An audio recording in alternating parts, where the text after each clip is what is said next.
Hello બાળ મિત્રો, આપણે સ્ટાન્ડર્ડ 6 સંસ્કૃત સબ્જેક્ટ એમાં 5મો પાઠ છે. આપણે હસતી હસતી એટલે હાથી હાથી હાથી એની સમજૂતી મેળવીશું. તો પહેલાં જુઓ સંસ્કૃતમાં હસતી હસતી હસતી દિવ્ય દેવી સૃષ્ટિ એટલે હાથી હાથી હાથી તે ભગવાનનું દિવ્ય સર્જન છે. કદલી સરદોષ સુણા શતસંભાના પાદ એટલે તેની સૂન કેળ જેવી છે, તેના પગો થાંભલા જેવા છે. ત્રીજામાં શુપા કર્ણ ધવલો દીર્ઘો દંતો તેના કાન સુપડા જેવા છે અને તેના બે દાંત સફેદ અને લાંબા છે. ઉંદરમ ભાંડાકારમ ઉન્નત બૃહત્વ છ રીરમ અલ્પમ તુચ્છમ પુચ્છમ અહો અહો વિચિત્રમ તેનું પેટ ઘડા જેવા આકારનું છે, તેનું શરીર ઊંચું અને વિશાળ છે, તેની પૂંછડી નાની અને તુચ્છ છે. અરે વાહ, કેવું અદ્ભુત સર્જન છે. પર્વતા સદશે ગાત્રે સંદર્શ શનિધવ નેત્રે કથમ તિંબલવાન એષ અડકશ માત્રામ ભીતઃ એટલે તેના પર્વત જેવા વિશાળ શરીરમાં રઈ જેવી બે નાની આંખો છે. આટલો અત્યંત બળવાન હાથી કેવળ એક નાના અંકુશથી ડરે છે. તો આનું ગુજરાતી મેં લખ્યું છે ભાષાંતર, તમે જોઈ લો. હાથી હાથી હાથી તે ભગવાનનું દિવ્ય સર્જન છે.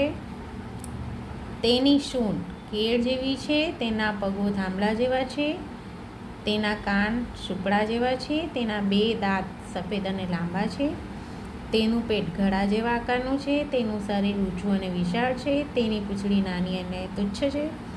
અરે વાહ, કેવું અદ્ભુત સર્જન છે. તેના પર્વત જેવા વિશાળ શરીરમાં રઈ જેવી બે નાની આંખો છે. આટલો અત્યંત બળવાન હાથી કેવળ એક નાના અંકુશથી ડરે છે. આ એનું ગુજરાતી ભાષાંતર છે. હવે આપણે એના સ્વાધ્યાય તરફ આગળ વધીએ. તો જુઓ, અહીંયા તમને પહેલાં સ્વાધ્યાયમાં એવું કીધું છે કે નીચેના શબ્દોને મોટેથી વાંચવાનું છે, ઉચ્ચારણ કરવાનું. દેવી સૃષ્ટિય, પછી કદલી સરદર્શી શુંડા સ્તંભ સમાના સુપાકારો કર્ણો ભાંડાકારમ અનત બૃહત છતરીચમ પુચ્છમ પર્વત સંદેશ અડંકુશમાત્રાદ. પછી હાથીના ભાગોના નામ ચિત્રમાં જોઈ આપેલા કોષ્ટકમાં આપણને સંસ્કૃતમાં લખવાનું છે. તો જુઓ, આ કાન છે તો કર્ણો, આંખો તો નેત્રો, દંતો તો દાંત, શુંડ તો સૂંઢ, પાંદમ તો પગ અને પુચ્છમ પૂંછડી, ઉદરમ તો એનો જે ઉદરનો ભાગ છે ઉદરમ. હવે અહીંયા આવીએ કાવ્ય પંક્તિમાં. આપણને આ જે કાવ્ય આપેલું છે સંસ્કૃતમાં એને સારા અક્ષરે લખવાનું છે જેમ છે. પછી અહીંયા જોડકા જોઈ લઈએ. ક અને ખ સાથે જોડવાના છે, તમે જોડેલા જ છે. ગાત્રે તો ત્રીજામાંનો આવે, પર્વત સંદેશ, દંતો તો પાંચમા, દીર્ઘો, શુંડાનું તો બીજું, કદલી સરદીશ, ઉદરમ પહેલું, ભાંડાકારમ એનું જે પેટ છે મોટું છે ને ઉદરમ, કર્ણો તો એમાં 4, શુપાકારો.